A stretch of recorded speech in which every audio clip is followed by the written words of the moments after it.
everybody, welcome to the reviews. Today we are checking out these here EVA foam ballistic plates from IDOGEAR. Got these off Amazon, and I wanted to get something for my son's airsoft plate carrier just to give it some shape and form that I picked up at a airsoft garage sale slash like swap meet thing going on at D14 a little ways back, and I got these.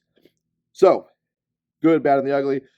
I don't think it's a thing against the IDOGEAR. I think it's a thing against the plate carrier. But they didn't fit his plate carrier. So now I've got these EVA foam plates, and I'm like, well, what do I do with them? So we're going to see if we can make them work out. I'm tempted to trim them to fit his plate carrier, but I wanted to review them first. So these come, like I said, from IDOGEAR. You've got their little logo kind of like burn etched into the foam. It says IDOGEAR. It's got the little logo here. And then it says medium strike face, so you know what direction to place it. That honestly doesn't matter because they are just flat foam. I've already started kind of shaping it myself to give it a little curvature, just kind of bending it because you want that on a plate. The good news is when you kind of start forming and shaping it, it will kind of start to take that plate form, that bend. So that's kind of cool and that's kind of good. Be more comfortable to wear. When it's completely flat, no bueno. They are roughly about 3/4 of an inch in thickness. They're almost the thickness of a SAPI plate. Almost. They're super light though. I've got one actually in this large Faro Concepts slickster. And this kind of gives you an idea of how much space you have to work with in the plate bag. It fit perfectly fine in there with plenty of space. Because like I said, this is a large plate bag. But this is the other one. This is how flat they are when you first get them. I've done no shaping or forming of this one. As you can see, the difference.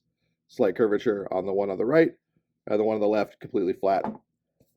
Now, what I plan on doing with these is I do plan on taking them and lightly trimming some of this excess foam off until they'll fit into my son's plate carrier that I'm going to review later.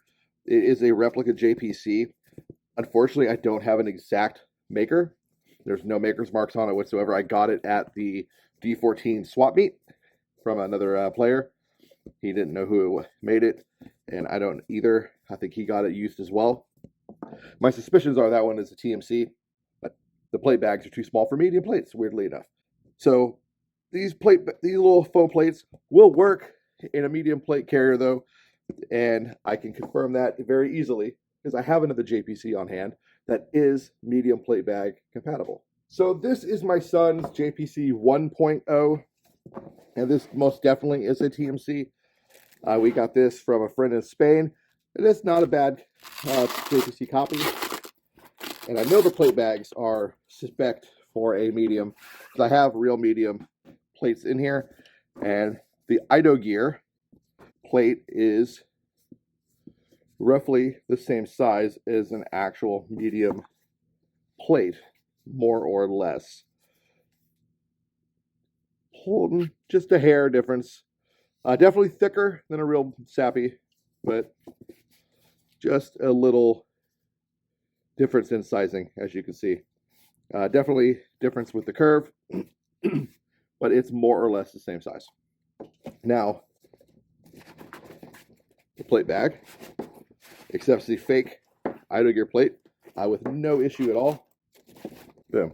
So now we've got the IDOGEAR plate in this JPC 1.0 Repro. All shaping. There, it's good to go.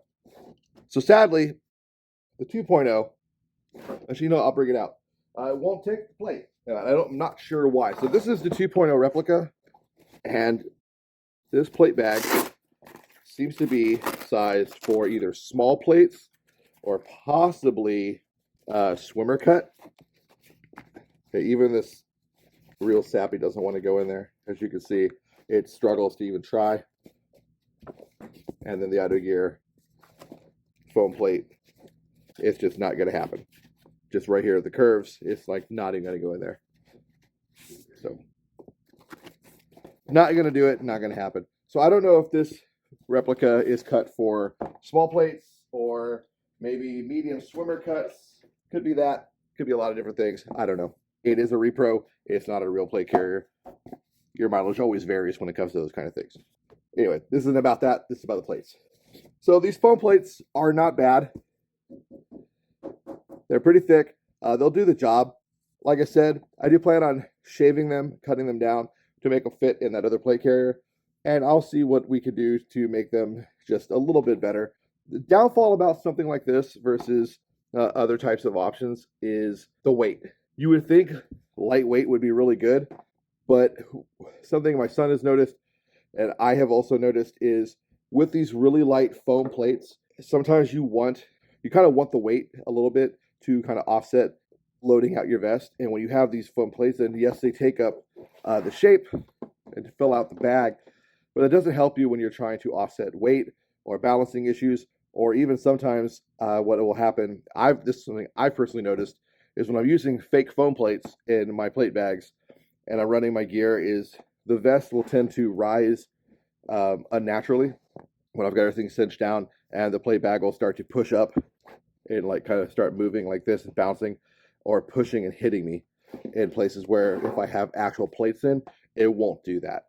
Just for the sheer weight of the plate, it kind of keeps the bag from doing that and moving around. But when I have these really light foam plates in, the bag will shift around and move in ways it never would with real plates in. That itself is a bummer. It's something we're still working out, trying to find the balance. I think I found it with using S&S Precision training plates, where they're not nearly as heavy as actual plates, but they still have more form to them, being a polymer, like plasticky type material. They give me the form I want within the plate bag, and they don't have the weight of real plates, but they're heavier than these things. If you're looking for something to fill your plate bag, to give it form, so you're not just walking around with empty plate bags looking silly, something like this IDOGEAR is not a bad idea, especially if you're on a budget, because these things were not very expensive at all. I will have a link in the description below to the Amazon market where I got it, so you can grab some if you really like these, if you really like the idea of these, or you want to give them a try yourself. I'll probably have the editor pop up maybe a picture-in-picture somewhere of a screenshot of the actual page, so you can see exactly how much they were and see if you even want to bother with the link in the description. Overall, my thoughts are fairly positive on these. I think they're a great addition to an airsofter's collection, especially if you are just trying to fill your plate bags and you really don't care about any sort of weight or trying to balance out the weight of your gear. Anyway, that's all I got, guys. Thanks for watching. Hope you got something out of this review in this video. As always, get out there, play some airsoft, be a bunch of nerds, LARP smarter, not harder, and try out different shit. Sometimes it's a win, sometimes it's not. This is somewhere in the middle. Anyway, take care. Hopefully I'll see you on the field.